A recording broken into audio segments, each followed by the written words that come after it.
Hello and welcome to another Q&A video. Regular channel viewers know that I like to occasionally try and put these videos together to just answer various questions about what's going on in the world in a little bit more of a relaxed and informal style to my usual Friday evening videos.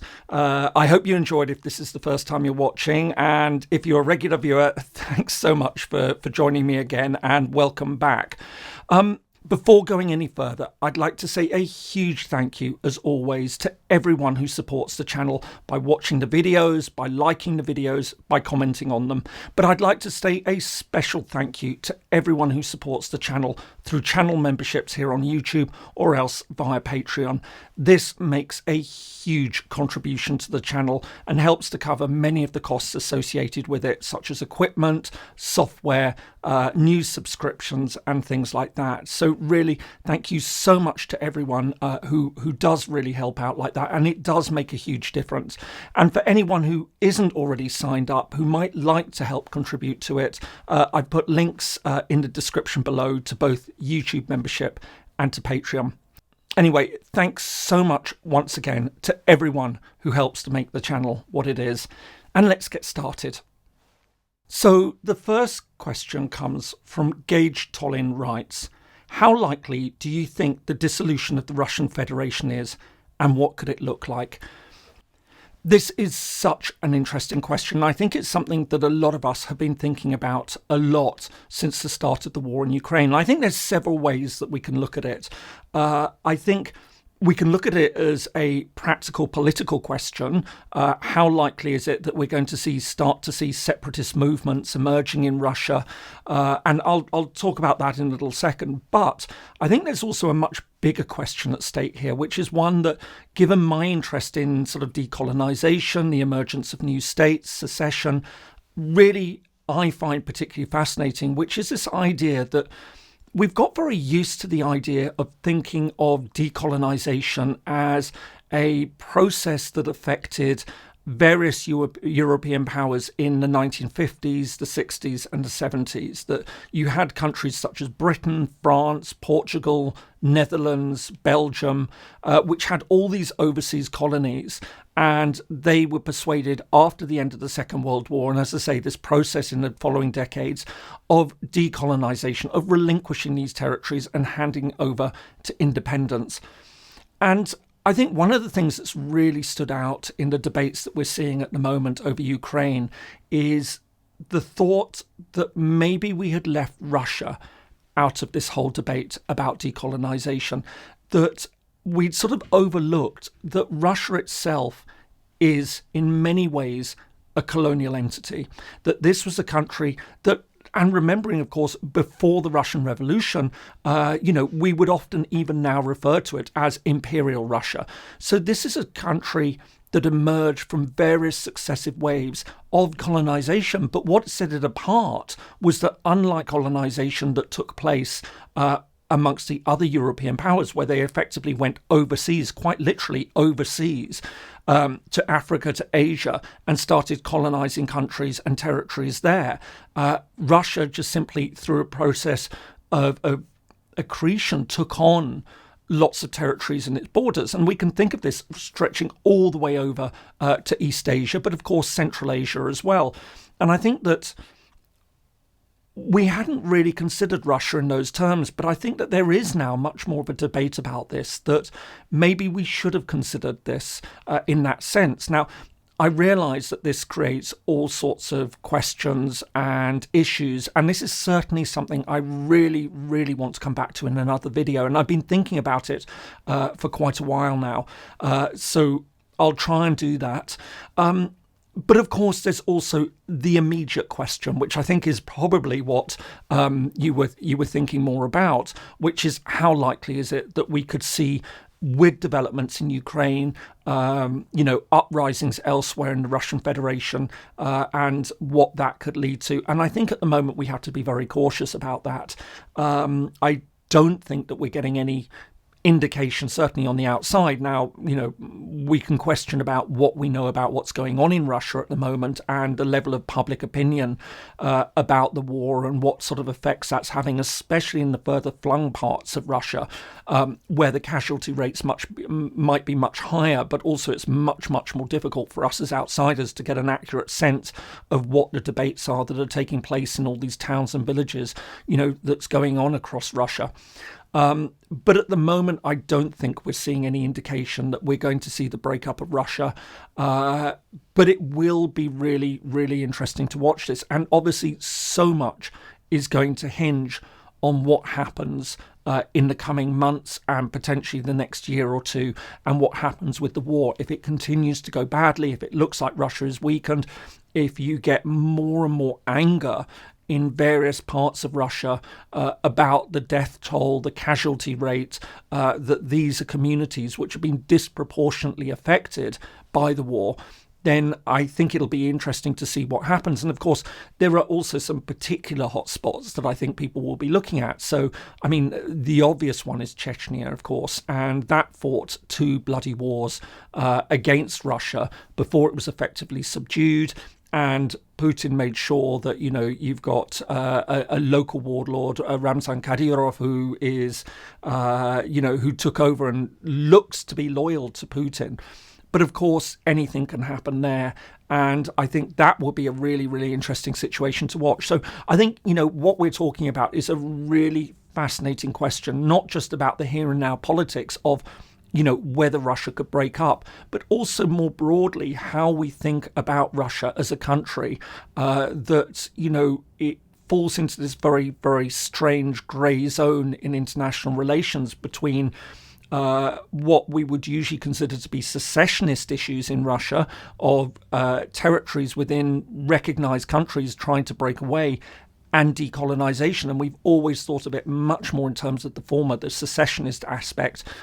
But maybe we should be thinking also about the decolonization. So fantastic question, and thanks so much for asking it. So Daryl M., a channel member, asked, to what extent do you see the China-Russia alliance as a marriage of convenience for the moment? It appears to be quite an uneven partnership. Daryl, thanks so much. Yes, this is obviously one of these issues that, again, a lot of us who are looking at international relations are really focusing on at the moment. What is the nature of this relationship between China and Russia, and how is it playing out against the backdrop of the war in Ukraine? And I think, again, this is a really, really interesting topic to consider in so many ways. And I think that the relationship is probably far more nuanced than I think many on either side would like to see it. So there's a school of thought which would say, yes, of course, this is China and Russia ganging up against the West. And for many of those, on that side of things, they're pleased to see this happening. They feel that the West is far too hegemonic, that it controls too much in international relations, and it needs to be rebalanced. And, Russia and China teaming up with one another can only be for the good of the international system. And of course, it's not going to surprise you, I treat that with a very, very high degree of skepticism and concern. I think, that we can see that with the way that Russia's behaved over Ukraine, and I think this breaks so many of the accepted norms of international relations. I think that would be a very worrying world to live in if that really was to be the case. I don't think that it is. Equally, I think that it's far too simplistic to present this as a new Russian-Chinese axis that is challenging the West as a single unified whole. On a side note to this, I'm also seeing a lot more comments about the BRICS. And this is something that I really also, again, really want to take a look at in another video, because I think this is such an interesting discussion to have for all sorts of reasons, which hopefully I'll cover in another video.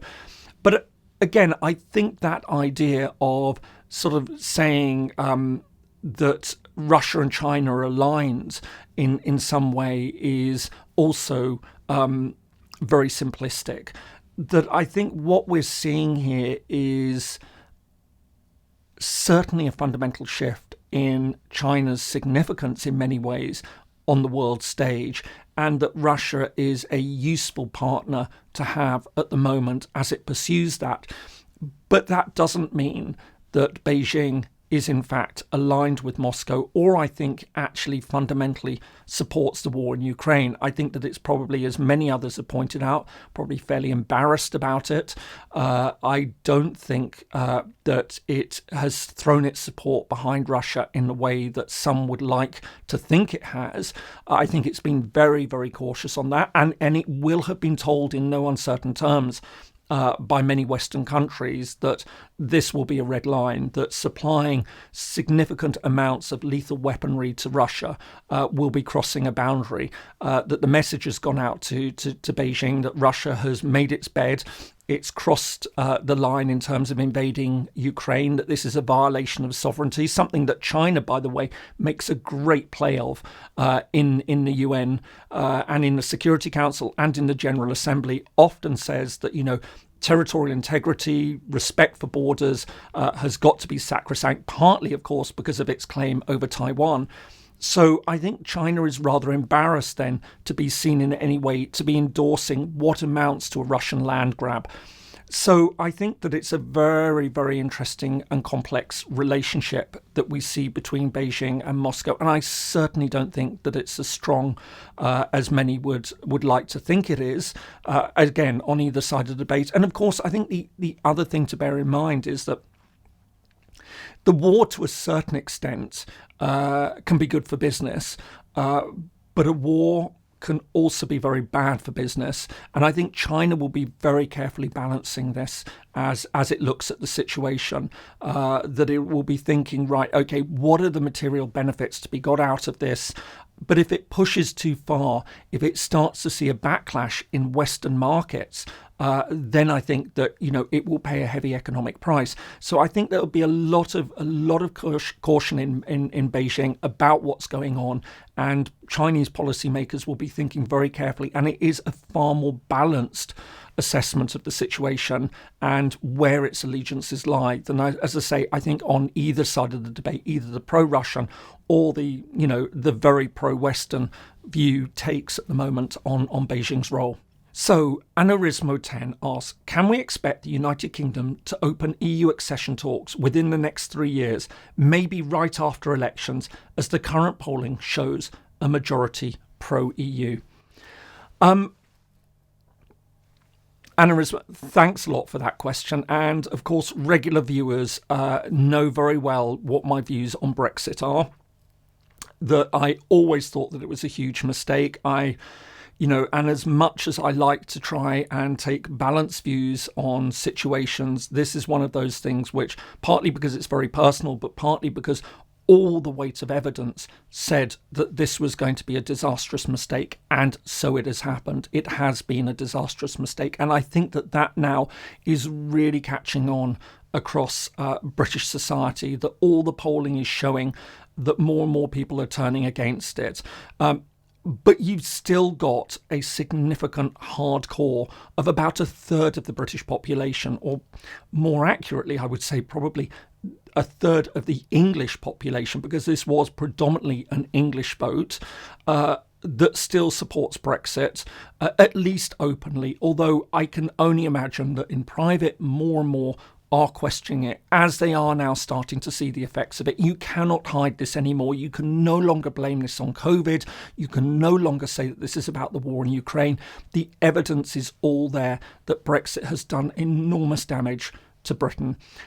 It's done damage, and it's affecting ordinary people, that we're now seeing more and more businesses are saying they just cannot manage the paperwork that comes with it, and none of this has been offset by these meagre deals that have been negotiated elsewhere in the world, which really come nowhere close to making up for the benefits we had of being part of the single market.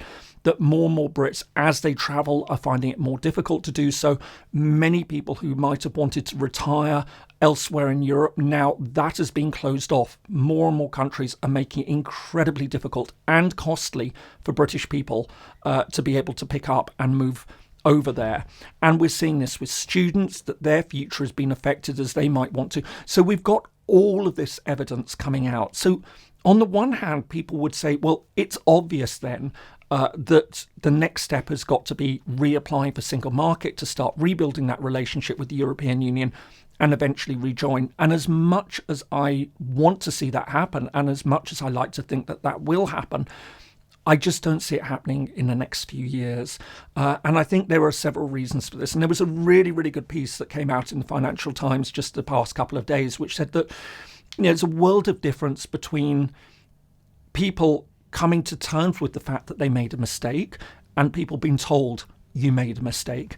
And I think that there's always a danger if now the Labour Party, which looks very likely to win, almost certain to win the next election, were to come out and start taking an explicitly anti-Brexit position and start condemning Brexit too openly, that I think that it will galvanise a lot of people who might otherwise be moving against Brexit, might be coming to terms with it, accepting that they made a mistake, but now starting to say, right, okay, I can admit it to myself, and I think that it's time that I speak up about how we're going to start fixing this. But I think there's always a danger if you go in too heavy and you start to talk too quickly about rejoining, then that will feed the narrative of that, that Brexit was thwarted, that it was never allowed to succeed. I think, as people have pointed out, we've got to get to the moment where it just simply no one in their right mind anymore can deny the damage that it's done. And that's when I think we can make the case for rejoining. And I don't think that we're going to be there just yet. And I think Labour is also going to be in a very, very difficult position about this. And I have been very critical of Keir Starmer in several ways. I think that he is too timid on certain policy areas. I really, really don't like his position rejecting proportional representation, which is something I think we absolutely need here in the UK. And I think we need some, fundamental root and branch reform of our constitution. I don't think that he's going for it in the way that he needs to. And as much as, on the other hand, I'd like him to speak up against Brexit, I understand the rationale for not doing so. So again, I think that it's still too early. It's that wait for it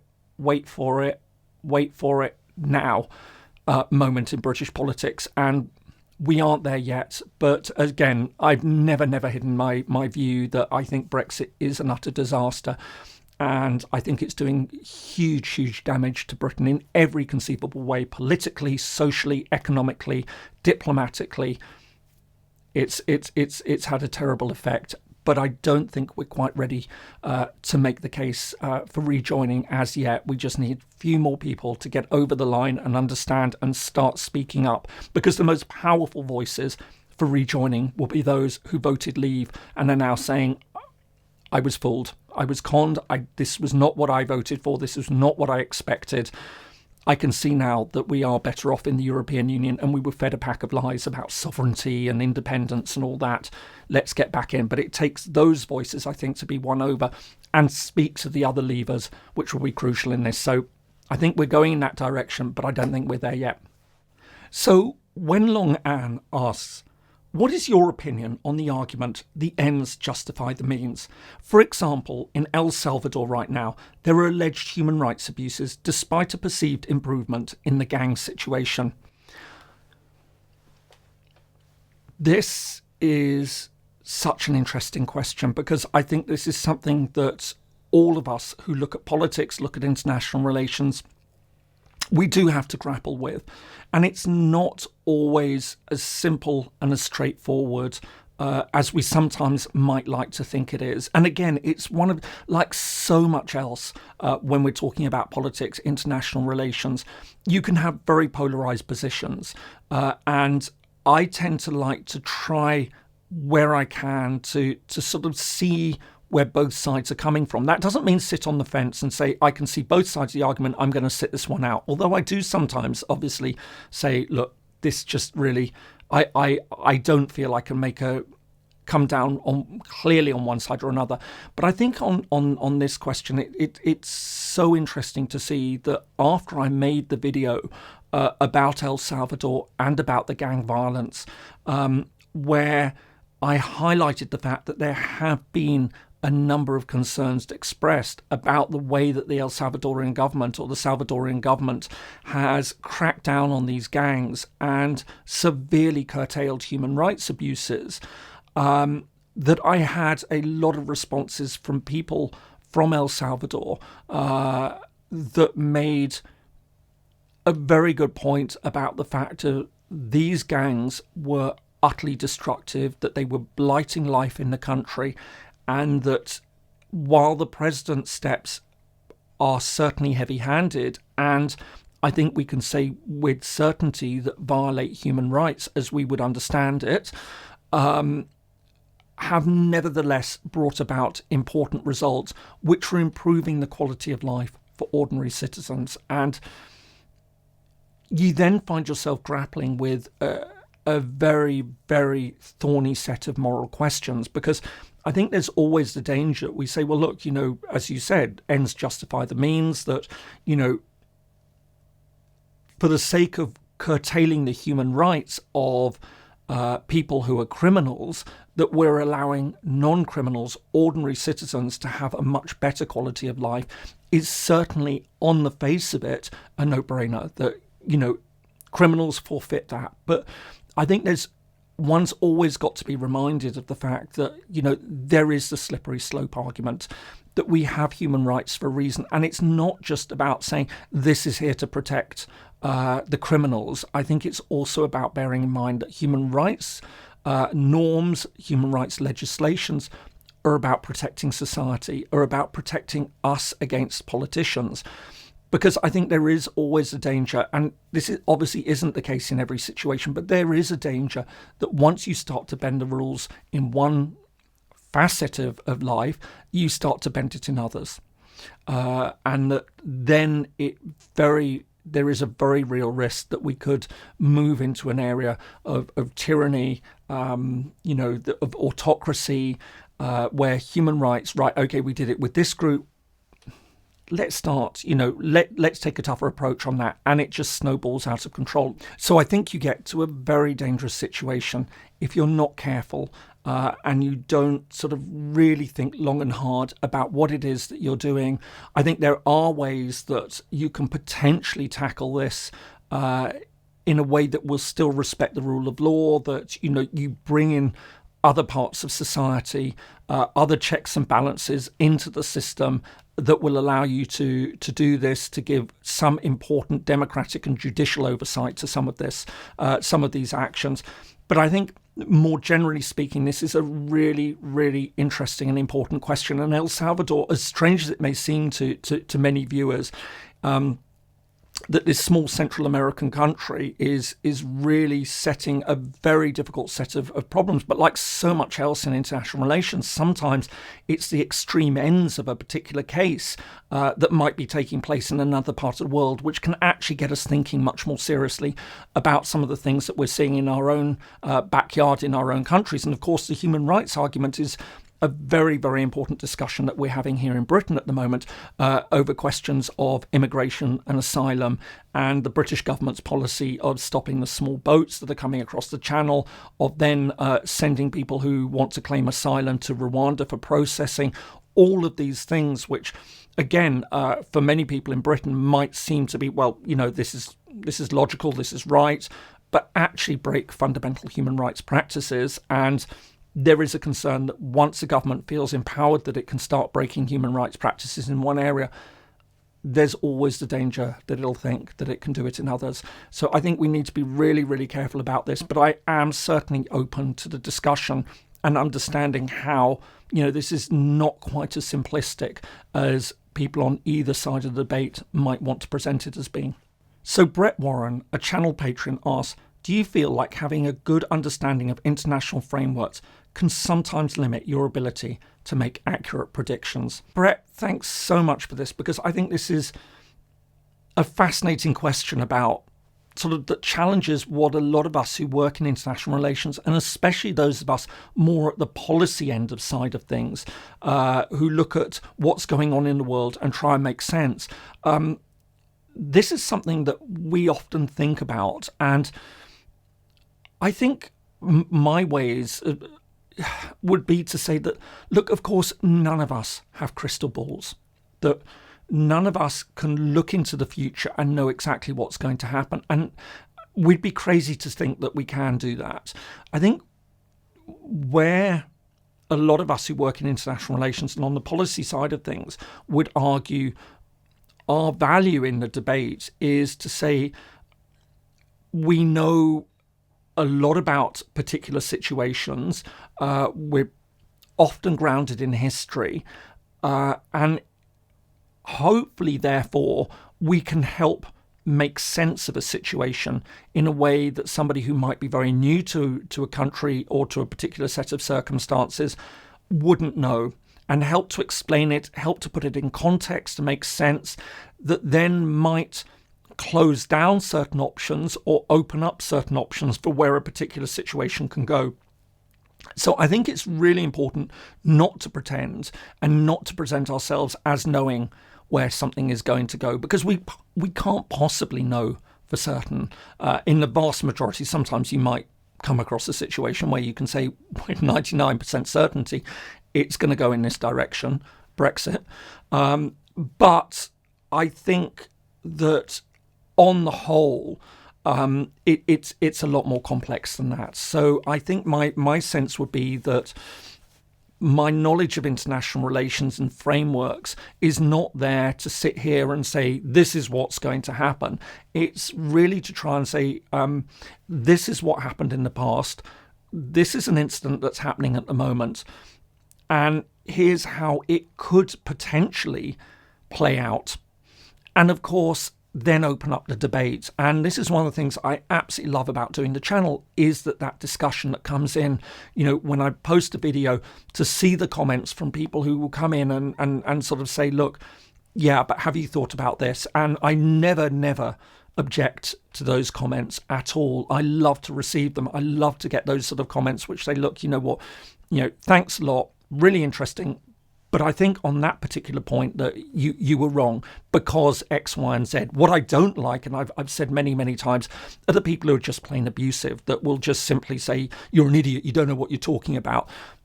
Take time, explain to me. Explain, and it, not just to me, but to other viewers, why something might be wrong. But do it politely, do it pleasantly. And I love to have that sort of debate. And so I think, again, it's really important. And I would caution against people who will tell you that something is definitely going to go in a particular direction, because we can't know. And a lot of us, myself included, were proven very, very wrong about Ukraine, for example. That was another one of those cases where it looked almost certain that Russia was going to roll in. We couldn't predict exactly where it was going to land, what was going to happen, but it looked fairly certain that Russia was going to win a fairly quick and decisive victory. And of course, look where we are a year later. And I think that that's been a really, really important and sobering lesson for a lot of us that, work in international relations, that even if we think that a situation is really likely to go in a particular direction, we can still be surprised. But what we can actually say is that, look, for this reason, for that reason, it looks likely that it's going to head in that particular direction. So, David Hartong asks, with recent murmurings of Texas Republicans trying to get an independence referendum, what are your thoughts on the actual will of Texans and the legal aspects of a state seceding from the Union? David, I love this question, partly because I had the good fortune to be in Texas a few years ago on Independence Day, and it was great fun. For somebody who works on secession and independence, what a moment to be there. But it really did reinforce in my mind that Texas is not leaving the United States anytime soon. I mean, there was a lovely parade that went on in downtown Austin, and I was there and sort of really enjoyed it, but there were more people in the parade than there were watching it. So I think there may be a hardcore of people who sort of look at what's going on and say, yeah, Texas can be independent, but I don't think that it's a popular movement. And of course, it's extremely difficult to see how it would happen. I mean, the United States actually is really strict about not allowing particular states to break away. And in fact, most countries are. There are remarkably few countries which openly allow secession. I mean, Ethiopia, technically, it's on paper. Uzbekistan does for Kalpakistan that we see it. St. Kitts and Nevis is another one. Liechtenstein, believe it or not, tiny though it is, actually allows secession. there really are incredibly few cases of countries that do allow it. And the United States, like most other countries, takes a very, very strict position on this and says that, it doesn't permit secession. So for all of these reasons, I don't see it happening anytime soon. It's a really, really interesting case, Texas. I've always wanted to do a video on Texas and Texas independence, but it's much more of a historical one. But maybe I should look at it. But I'm not holding my breath for an independent Texas again anytime soon. So Anonymous asks, do you think the war in Ukraine will change Western consensus on issues like the West Bank and Western Sahara? This was one of those questions that really, really got me thinking, because I just hadn't really thought of it in those terms, but I could see how this might open up a debate depending on what happens in Ukraine. At the moment, I just don't think that there's any attention being given to all of these issues. And, one of the things which I found really interesting, that having worked in academia, but then having worked in policy, to get a really good understanding of, in academia, we will often say, why isn't government X, Y, or Z looking at situations A, B, C? That why isn't Britain paying more attention to this particular issue? Or why isn't Washington paying attention to that issue? And you realise that there's this concept of bandwidth that exists in government. How much attention can be paid at the highest levels to how many situations? And of course, some countries, through historical experience, size, capabilities, are much better at juggling a number of questions than other countries. But even then, places like Britain, France, United States, Germany, Japan, even then, there's only so many issues that they will really be able to focus on at any given time at the high political level required to make those sort of policy decisions which enact real change on an issue. And so I think this is what we're seeing at the moment, that Ukraine has sucked so much attention, and I have to say rightly so, at the moment, that I don't think there is a lot of thinking about the wider impact of Ukraine and the international system that's potentially emerging, or potentially might have emerged, depending on the way that the war plays out, and how this will then lead in to other issues. But I absolutely do believe that we need to start focusing on a number of these other issues, that we need to start thinking a little bit more seriously about how are we going to solve this long-running sore of Palestine. What is the relationship with Israel? It's meant to be a two-state solution. How viable is that? And if it's not considered to be viable anymore, then what next? What are we going to do about it? Because something needs to be done about it. I think Western Sahara is a case that I've looked at in a number of videos in the past. I think that, this is something which has been woefully neglected for decades, and I think needs to be resolved. So it will be interesting to see that if we get to the end of the war in Ukraine, that then there is some thought about how we can shift the debate more widely on international affairs. But I just don't. I don't think governments really at the moment have got the bandwidth to be thinking more about this, and trying to sort of, these, if you like, and I don't mean it derogatively, but it truly third order issues to money policymakers at the moment. Israel-Palestine might be higher in that hierarchy at the moment, but even then, I don't think that it's getting the attention it needs and it deserves. But as I say, so much attention has been focused on Ukraine and needs to be focused on it, that it's very difficult to start saying, right, okay, how are we going to take major initiatives in other areas? So Anirudh Parthasarathi, a long-standing channel member, asks, the recognition of governments have not been the norm in the latter part of the 20th century, but that is changing now with Belarus, Venezuela, and now Afghanistan. Going forward, do you see more cases of disputed governments in this century? Anirudh, thanks so much. This is a question which I think I'm really, really glad that you asked it, because it's such an interesting topic. And it's one that very much focuses on my particular area of academic work and academic specialization. And so, essentially, to boil down the debate for anyone who might be unfamiliar with it, is that we have the concept of state recognition in international relations. So when a new country emerges, how are those recognized? Why are some recognized with very few problems, such as when Yugoslavia broke up, or when the Soviet Union, those countries which were very quickly recognized became members of the United Nations, whereas other territories, can go decades without getting recognized. And so you've got that whole debate about state recognition. But there's also an interesting form of recognition, which is the recognition of governments. And this used to be quite a common practice, that what you would see is that when a new government came into power in a particular territory, that other countries would rally round and say, yes, we recognise it, or we don't recognise it. And this, as I say, used to be very common, but it started to fall out of fashion in the early 1980s, partly because it raised too many complications in too many situations. So, for example, every time that there was a coup in a country, do we recognise this government? And it might seem, well, right, okay, yes, we shouldn't recognise it because it came to power via undemocratic means.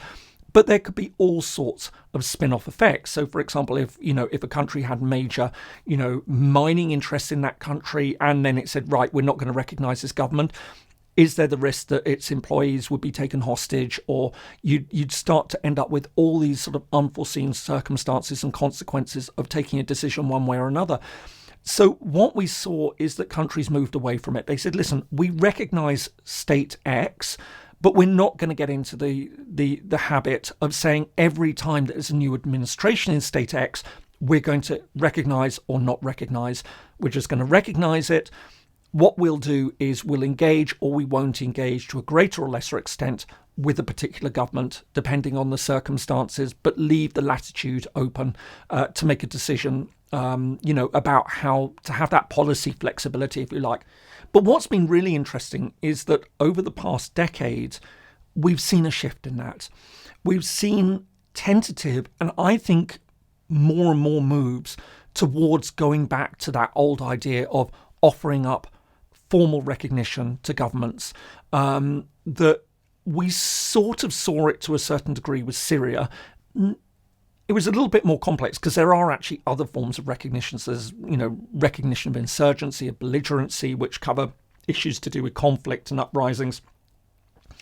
And I think what we saw in Syria, where there was a move to recognise one of the parties to the Syrian conflict as the legitimate voice of the Syrian people. So it wasn't saying we recognise them as the legitimate government, but to give them a more formal status, which I think was really interesting. But we are now starting to see more talk about, should we formally say that we aren't going to recognise a government in a particular situation. And I think there are very good reasons for doing this, because I think, certainly for Western countries, which sort of like to say we uphold the rights, of democracy, of rule of law, and I know there will be people watching this who will be scoffing, yeah, right. But that is their professed value system. And so there is a good argument to say, well, if that is the value system, then when countries egregiously ignore those norms and crack down on their citizens, then we aren't going to recognise them as the legitimate government of the citizens of that state. And I think there is a very, there's a very sound argument for taking that approach. But at the same time, and again, I think, you can take another alternative view and say, but this then closes off other options, that if you don't recognise a government, then you can't necessarily talk to it particularly easily. I mean, you can never not talk to it. You can always say, well, look, we've got back channels discussing things with it. But it does become more difficult to have an open and constructive dialogue. So I think it's really, really interesting question to see that we are moving in that direction, and that, but I don't think there's much of a debate about it that's going on. And I have to say, even in academic circles, I don't think there's a lot of discussion about this. It's seen as a very, very niche area, even in, it's not just even in international law. I think even in amongst those of us who work on international relations and international law and work within the subset of state recognition, then there's an even fewer number who would look at this question of governments. But I think it's a very, very interesting question. I think it has very, very important policy ramifications. So great question. Thank you. So Timor64, a channel member, asks, do you think Russia uses frozen conflicts as a deliberate foreign policy tool to keep the former SSRs weak? Yes, absolutely. I think it does it more widely as well. This is something that isn't just restricted to the former Soviet Union. And I think, one of the obvious, perhaps the most obvious cases at the moment are, well, what we're seeing in Armenia and Azerbaijan in Nagorno-Karabakh, where Russia stepped in at the last moment to prevent Azerbaijan from overrunning Nagorno-Karabakh, and by doing so perpetuated the dispute, which now has injected it into the Caucasus, into the South Caucasus as a peacekeeper. And I think, it will be happy to try and retain that position for as long as possible. I think, we see it to a degree in Georgia as well. We see it in Moldova with Transnistria, and interestingly enough, with Gagauzia as well, which by the time this comes out, all being well, I will have just done a video on. So I think it's really interesting to see that. But also I think we have seen it more further afield. So, in my work that I've looked at, for example, on Cyprus, at the Western Balkans, Kosovo issue, for example, Bosnia, all of these, I think, are very, very good examples of where Moscow has, in the face of weakened power in other ways, has successfully leveraged its diplomatic position as a Security Council member to use these frozen conflicts to increase its influence. And I think we just see this time and time again. And I've often felt that many of these situations could be more easily resolved if Russia really did jump on board and say, we want to see it resolved. But it doesn't. More often than not, it will do everything in its power, not necessarily to stop it, to actively prevent a settlement, but certainly to make it much, much more difficult than it could otherwise be. So I think, yes, we are seeing plenty of these examples of where Moscow is doing it. Now, some would say, look, this is perfectly reasonable. You use what you can in international affairs. And if this is the way that Russia can increase its leverage, then so be it. Yeah, maybe that's the view that you want to take on it. But I think that obviously that is very troubling. And again, I think that what becomes more worrisome in my view is the number of times I see in other situations where there is somehow a view that Moscow is actually serving the interests of a particular side in the conflict when it's doing everything but serving the interests of that country as a whole. So certainly nationalists, for example, in Serbia, might look to Russia and think that it's this great protector, that it's doing this wonderful thing, that it's blocking Kosovo's membership of the United Nations. But I think that, Serbia is paying a very, very high price for that, politically, economically, diplomatically, for having done a deal effectively with Moscow that prevents Kosovo from joining the UN. And I know all the background to this situation, and I understand exactly what I'm saying about, the influence of this. But I think it is important to bear that in mind and acknowledge that Russia is actually holding back the settlement of a lot of these disputes, and, simply for its own ends rather than in the interests of the countries in question. So Arya Fadas asks, do you think it's possible that the influence the US enjoys after the Cold War will decline, especially with open talks about de-dollarization and the rise of China? And if it declines, do you think it will lead us to a multipolar world, or a brand new unipolar world, or a bipolar world with new actors on the scene? So, Arya, this has been a really, really interesting debate, and I think has been fundamentally transformed again by the war in Ukraine. If you'd asked me a couple of years ago, I would have said I really thought that US influence was on the wane, that its pullback from Afghanistan, as chaotic as it was really, if you like, the end of the post-Cold War era of US hegemony that we'd seen declining over the past decade, that I think Trump did enormous damage to US standing in the world.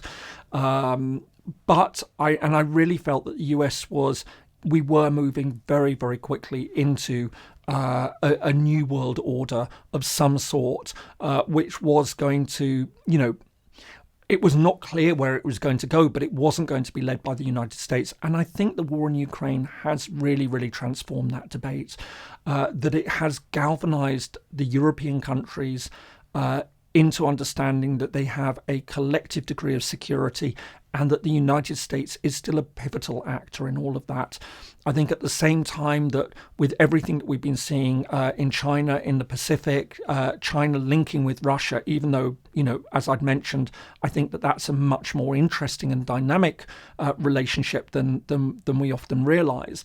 I think all of this has actually served to cement the importance that the United States continues to play in world affairs. And I don't think that that's going to change anytime soon now. I think that in actual fact, what we're going to see, though, is not about the US acting as a sole actor, as it was perhaps doing, I think, for much of the past 20 years. I think Bush, for example, at the start of the millennium, that whole push on Iraq had actually set the United States. It was sort of that sense of being a hyperpower, which had been evolving in the 1990s, came to fruition, felt that it could do anything. And that was blown out of the water. I think Afghanistan proved that. There were several other situations. And I think that would leading to US decline in world affairs. But it's now been reinvigorated, but it's been reinvigorated in a way that I think makes blocs much more significant, or certainly makes the Western bloc much more significant. Now, the great question you sort of touched on that, of course, was also China de-dollarization and the question of the BRICS. And, again, I'm really, really quite skeptical about this idea of the BRICS. I know that a lot of people are talking about it, but I think it's more out of wishful thinking that, there's a lot of people who don't like the United States, don't like the West, who see this, well, this is going to be the alternative. I just don't think we're moving in that direction. Again, I want to do more on this. But I think it is nevertheless a really, really interesting time. And I think that, what we've seen in Ukraine, which I know many people around the world will feel is probably overplayed. Why is this conflict that's taking place on the edge of Europe so significant? But I don't think it is overplayed. I think it's so important to so much of what's going on in international affairs that I think that it actually has strengthened the United States and given it more significance, but significance working with partners. And I would hope that, if you like, what we're seeing actually is a return of Western multilateralism, not sort of a United States unipolarism. So, almost at an end, and I got a great question from Heinz Ballou, who asks, why is The Red Line the best geopolitics podcast?